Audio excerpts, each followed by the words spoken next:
সোমবার একজন কর্মকর্তা জানিয়েছেন, নবজাতক পাচারের অভিযোগে দিল্লি পুলিশ একজন ডাক্তার সহ 10 জনকে গ্রেপ্তার করেছে। সন্দেহভাজনরা জাল দত্তকপত্র ব্যবহার করে নিঃসন্তান দম্পতিদের কাছে 1.8 লক্ষ থেকে 7.5 লক্ষ টাকার বিনিময়ে শিশু বিক্রি করত। অভিযানে 1 বছরের কম বয়সী 6টি শিশুকে উদ্ধার করা হয়েছে।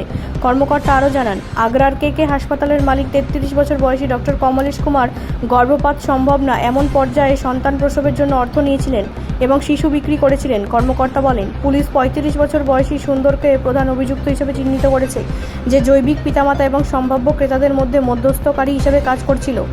অন্যান্য অভিযুক্তদের মধ্যে বোনদের মধ্যে রয়েছে Krishna, bachelor of Ayurvedic medicine and সার্জারির শেষ বর্ষের ছাত্রী, এবং প্রীতি, যিনি BMMS প্রোগ্রাম সম্পন্ন করেছেন। ডেপুটি কমিশনার অফ পুলিশ হেমন্ত তিওয়ারি বলেন, উত্তরপ্রদেশের বাসিন্দা সুরেশ যখন 22 আগস্ট দিল্লির সরাইকালে খান বাস টার্মিনাল থেকে তার 6 মাস বয়সী শিশুর নিখোঁজ হওয়ার অভিযোগ দায়ের করেন, তখন বিষয়টি প্রকাশ পায়।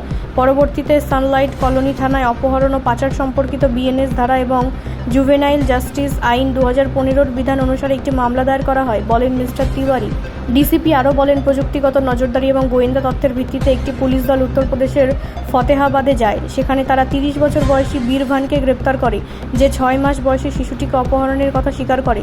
তথ্য অনুসরণ করে দলটি কেকে হাসপাতালে পৌঁছায় এবং এর মালিক ডক্টর কমলেশকে গ্রেপ্তার করে, যিনি শিশুটির অপহরণের জন্য অর্থ প্রদান করার কথা স্বীকার করেছেন।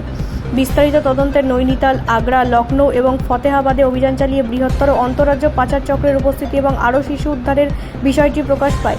তদন্তে দিল্লি, উত্তরপ্রদেশ, হায়দ্রাবাদ, চেন্নাই এবং উত্তরাখণ্ড জুড়ে সক্রিয় পাচারকারীদের একটি সংগঠিত নেটওয়ার্কের কথা জানা গেছে, যারা বাস স্ট্যান্ড এবং রেলওয়ে স্টেশনে দুর্বল পরিবারগুলিকে লক্ষ্য করে এবং অর্থের বিনিময়ে শিশুদের বিক্রি করে, ডিসিপি বলেন।